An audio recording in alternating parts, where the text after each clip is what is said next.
Hello everyone, আসসালামু আলাইকুম। আশা করছি সবাই ভালো আছেন, যে যেখানে আছেন। আমরাও ভালো আছি আলহামদুলিল্লাহ। আল্লাহর অশেষ রহমতে আমরা সবাই যেন ভালো থাকতে পারি, সবসময় এই দোয়াই করি, এই কামনাই করি।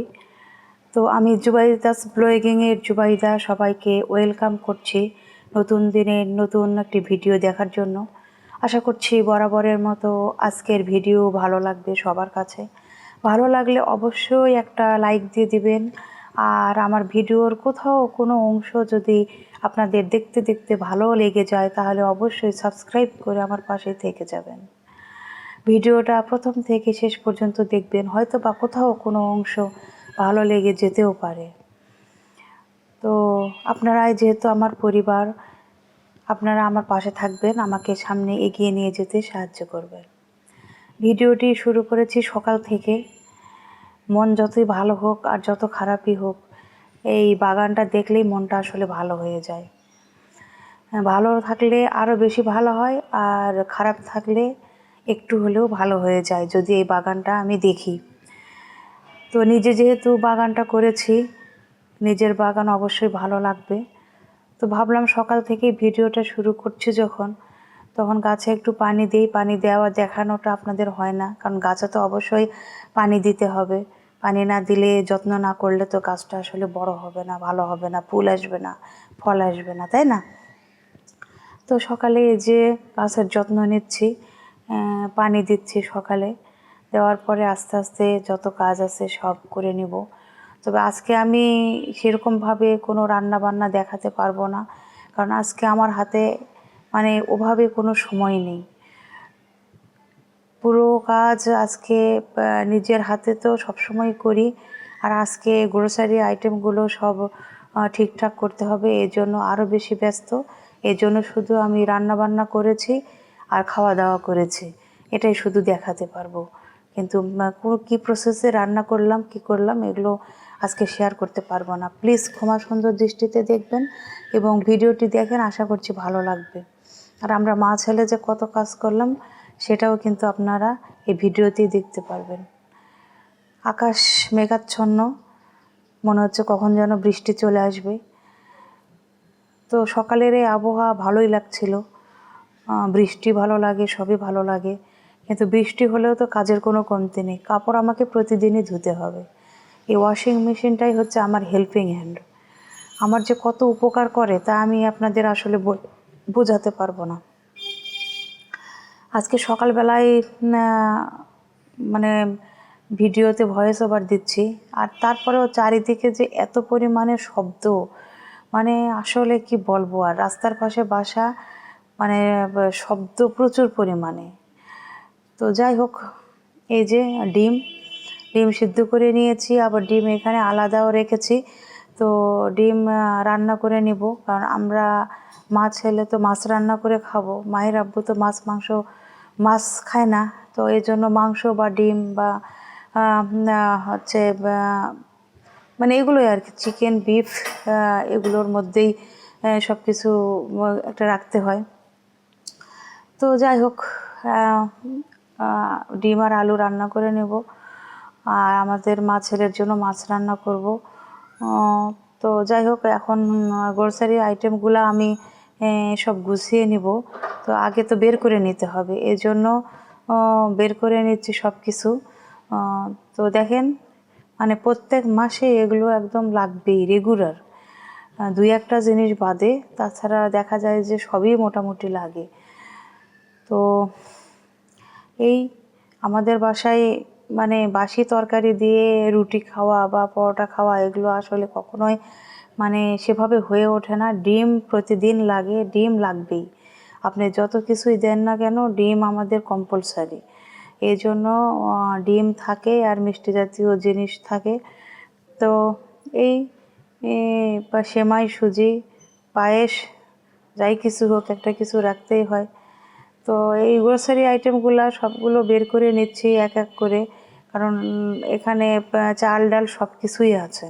চাল ডাল বলতে পোলাওয়ের চাল, চিনি, এগুলো যদি আমি একবারে ঢেলে নিই তাহলে তো সব ছিঁড়ে টিড়ে একাকার হয়ে যাবে, তাই না? এই জন্য আমি আস্তে আস্তে একটা একটা করে বের করে নিচ্ছি। তো মাসে যে বাজার লাগে সেগুলোই সব করে নিয়ে আসা হয়েছে। তো এগুলো দেখা যায় যে অনেক সময় বা 1.5 মাস পর্যন্ত চলে যায়, এরকম হয়। তো দেখা যায় কখনো কখনো পরের মাসের মাঝামাঝিতে যেয়ে আবার বাজার করতে হয়, এরকম হয়। তো সব কিছু নয়, কোনো কোনো জিনিস দেখা যায় যে মাস গেলেই শেষ হয়ে যায়, কোনো কোনো জিনিস আবার দেখা যায় যে 15 দিন পর্যন্ত চলে, মানে 1.5 মাস পর্যন্ত চলে, এরকম আর কি। তো যখন যেরকম আর কি তখন সেরকমই হয়। কখনো একদম বস্তা ধরে বাজার করে নিয়ে আসা হয়, কখনো আবার অল্প কিছু পরিমাণেও নিয়ে আসা হয়, মানে যেগুলো একদম আর্জেন্ট লাগবেই, কোনো উপায় নেই, সেগুলো তো করতেই হবে, তখন আবার সেগুলো করা হয়। তো মোটামুটি এই যে চা, দুধ, আটা, এগুলো, লবণ, এগুলো জিনিস হচ্ছে প্রত্যেক মাসেই লাগে। আর এই যে সাবান, চাল, ডাল, এগুলো দেখা যায় বেশ কিছু দিনই চলে। তো যেটা যেরকম আর কি সেটা সেভাবেই চালানোর চেষ্টা করি। তো এই আর কি, সব কিছু গুছিয়ে নিচ্ছি। বাজার নিয়ে আসা যেমন কষ্টকর, বাজার গোছানো কিন্তু আরও অনেক কষ্ট। এখন এগুলো জায়গার জিনিস জায়গায় রিফিল করে রাখাটা আসলে অনেক একটা প্যারার মধ্যে দিয়ে এই দিনটা যায়, অনেকটা সময় লাগে। কার কতটুকু সময় লাগে আমি জানি না, আমার অনেক সময় লাগে। এই জন্য আমি আজকে রান্নাবান্না সেভাবে আপনাদের সাথে শেয়ার করতে পারিনি, শুধু কি রান্না করেছি আর কি দিয়ে খেলাম এগুলোই দেখিয়েছি। তো এই যে দেখেন, আমি দেখতেছি যে আর কতগুলো সাবান নিয়ে এসেছে, 4টা সাবান নিয়ে এসেছে। আরও একটা সাবান মনে হয় দেখলাম, ডাব সাবান সম্ভবত। কোন এর মধ্যে যে কোথায় ঢুকে আছে আমি তো বুঝতেই পারছি না। তো একবারে সবগুলো নামিয়ে নিয়েছি। তো এই যে দেখেন, মানে কিছু কিছু জিনিস মানে একটু বেশি পরিমাণেই লাগে, সেগুলো বেশি পরিমাণেই কেনা হয়। আর আমার বাসায় সবসময় মানে চাটা খুব বেশি পরিমাণে লাগে, এজন্য মানে কতবার যে চা খাওয়া হয় এর কোনো হিসাব নেই। আমার তো মনে হয় যে 20 থেকে 25 বার মনে হয় চা খায়। এই জন্যই চা আর দুধ অনেক পরিমাণেই লাগে। তো যাই হোক, এই আর কি। তো এখানে রান্না করে নিয়েছি হচ্ছে ভাত, আর এটা খাসির মাংস ছোলার ডাল দিয়ে। এটা গত রাতে রান্না করেছিলাম। আর এখানে পটল দিয়ে মাছ রান্না করেছি। আর মাহিরার জন্য যে ডিম রান্না করেছিলাম আলু দিয়ে, ওটা আর এখানে ভিডিওতে ক্যাপচার করার কথা মনে ছিল না, আলাদা জায়গায় রেখেছি। আর খাওয়ার সময় আর নিয়ে আসার কথা মনে ছিল না, এই আর কি। তো যাই হোক, আমরা মা ছেলে এগুলো দিয়েই ভাত খেয়ে নেব। খাসির মাংস আমি খুবই পছন্দ করি, মাহির আব্বু তেমন পছন্দ করে না, মাই করে মোটামুটি, খুব পছন্দ করে তা নয়, মোটামুটি করে আর কি।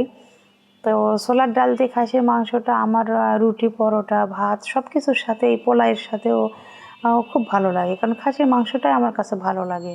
অনেকে বলে যে খাসির মাংস গন্ধ লাগে, এই সেই, কিন্তু আসলে আমার কাছে মনে হয় যে যদি একটু ভালোভাবে মশলা দিয়ে কষানো যায় বেশ সময় ধরে, তাহলে কিন্তু সেই গন্ধটা লাগে না। আর মশলার পরিমাণটা একটু বেশি দিতে হবে, আর সব ধরনের মশলা দিয়ে খুব ভালোভাবে কষাতে হবে, জায়ফল, জয়ত্রী, এগুলো সব কিছুই দিতে হবে। দিয়ে খুব ভালোভাবে যদি আমরা মশলাটা কষাই একটু বেশি পরিমাণে তেল দিয়ে, তাহলে খাসির মাংসের গন্ধটা কিন্তু আর থাকবে না। রান্না করার কিন্তু অনেক প্রসেস আছে, শুধু অল্প কষিয়ে যদি রান্না করা হয় সেই জিনিসের দেখা যায় যে একটু গন্ধ থাকে। তো মাছ মাংস যাই কিছু বলেন না কেন, মশলা যদি ভালোভাবে কষানো যায়, মশলার কাঁচা গন্ধ যদি না থাকে, তাহলে কিন্তু খাবারটা খেতে অনেকই ভালো লাগে আমার কাছে মনে হয়, আমি যেভাবে করে থাকি।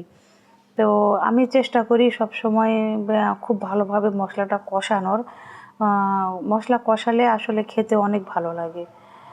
তো পটল দিয়ে মাছ রান্না করেছি, এই রান্নাটাও অনেক ভালো হয়েছে। আর আমরা মা ছেলে দুজনে একটু ঝাল পছন্দ করি, যে তরকারিতে একটু ঝাল লবণ চড়া হলে খেতে অনেকটা ভালো লাগে। এই কারণে মানে মন ভরে পেট ভরে যাই বলেন না কেন ভাতটা খাওয়া যায়। মাহির আব্বু তো তরকারিতে মানে ঝাল খুবই কম খায়, এর জন্য আসলে মাংস রান্না করি, আর কতবারই বা রান্না করব বলেন। একজনের জন্য ঝাল বেশি দিয়ে রান্না করব, আরেকজনের জন্য ঝাল কম দিয়ে রান্না করব, এটা আসলে হয়ে ওঠে না।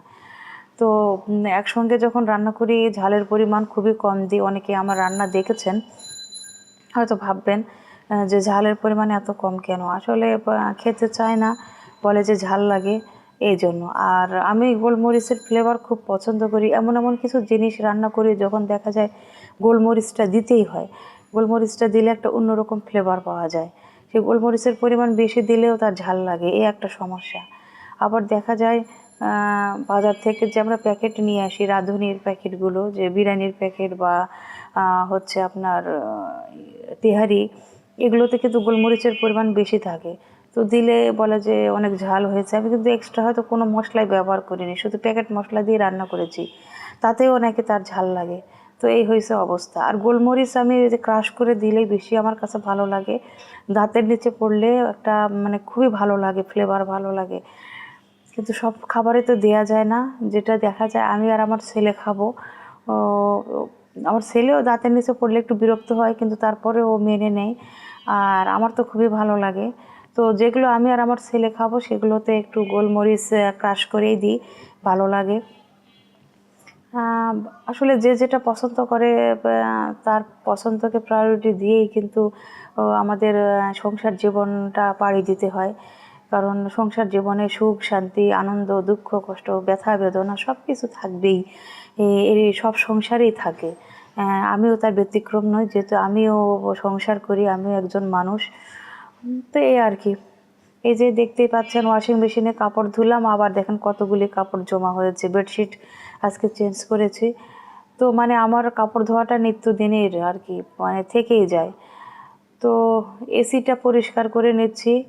আমার ছেলেকে বললাম যে বাবা তুমি জালিগুলি একটু খুলে দাও, আর দুজন মিলে ফ্যান পরিষ্কার করি। তাছাড়া আর এই গরমে মানে থাকা যাচ্ছে না, এসি থেকে ভালো বাতাস বের হচ্ছে না, মনে হচ্ছে গরম হাওয়াটাই বের হচ্ছে। তো আমার ছেলে মার্শাল্লাহ পারে, ও আমাকে অনেক হেল্প করে। ও পড়ার টেবিল আছে নিচে, তো পড়ার টেবিলের ওপর উঠে যে এসিটা আসলে পরিষ্কার করা হয়। এটা একটা সুবিধা, কারণ বাড়িটার এমনই অবস্থা যে কোথায় যে কোন জিনিস বসাবো এই সিস্টেমও ভালো না, আমার ভালোই লাগে না। এখন কী করার বলেন, নিজের ইনকাম না থাকলে, নিজে স্বাবলম্বী না হলে মানে মন মতো কোনো কিছুই হয় না, হবেও না, এটাই স্বাভাবিক। তো যতই মানে হাজব্যান্ডের থাক আর যতই কিছু হোক, প্রত্যেকটা মেয়ের উচিত মানে স্বাবলম্বী হওয়া।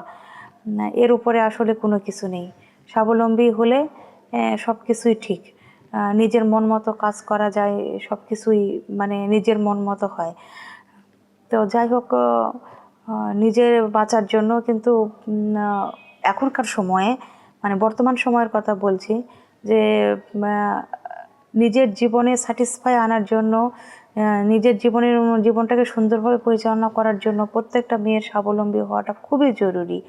আমরা 90-এর দশকের মানুষ, আমাদের যা হবার হয়ে গিয়েছে, আমাদের এখন সামনে যেটা আছে সেটাকে আমাদের মেনে নিয়ে চলতে হবে। কিন্তু এখনকার যারা আছে তাদেরকে অবশ্যই সামনে এগিয়ে যাওয়ার জন্য স্বাবলম্বী হতে হবে। এই যে দেখতে পাচ্ছেন দুপুরে রান্নাবান্না, তো এটা আবার পরের দিন, মানে আমি 2-3 দিন থেকে এত বেশি পরিমাণে ব্যস্ত, আমি আর রান্না শেয়ার করতে পারিনি। শুধু কী রান্না করেছি আর কী খেয়েছি সেটাই দেখিয়েছি। তো এই যে আবার ডাঁটা দিয়েও ছোটো মাছ, চিংড়ি রান্না করেছিলাম, আর আবার চিংড়ি দিয়ে কচু রান্না করেছি। আমার এইসব ধরনের খাবার খেতে কিন্তু খুবই ভালো লাগে। কচু আমি খুবই পছন্দ করি, নাম কচু, কিন্তু খেতে কিন্তু অনেক টেস্ট। সেটা চিংড়ি মাছ দিয়েই হোক, বড় মাছ দিয়েই হোক, বা ইলিশ মাছ দিয়েই হোক, খেতে কিন্তু খুবই মজার। আমি খেয়ে থাকি, আমার ভালো লাগে। আর যে অনেকগুলো ভাত থেকে গিয়েছিল, এর জন্য আবার ওভেনে গরম করে নিচ্ছি, নিয়ে এটাই আমরা খেয়ে নেব। আর মাংস তো গরুর মাংস বের করে রেখেছি, রাতের বেলা রান্না করব। আর এই সন্ধ্যার সময় মাহির আব্বু এসেছে নাস্তা নিয়ে, তো এই আর কি গরম করে নিচ্ছি ওভেনে, নিয়ে আমরা 3 জনই নাস্তা করে নেব। তো যাই হোক, অনেক কথা বলে ফেললাম। সবাই ভালো থাকবেন, আমাদের জন্য দোয়া করবেন, আপনাদের জন্য দোয়া শুভকামনা সবই। তো দেখা হবে না, কিন্তু কথা হবে নেক্সট কোনো ভিডিওতে।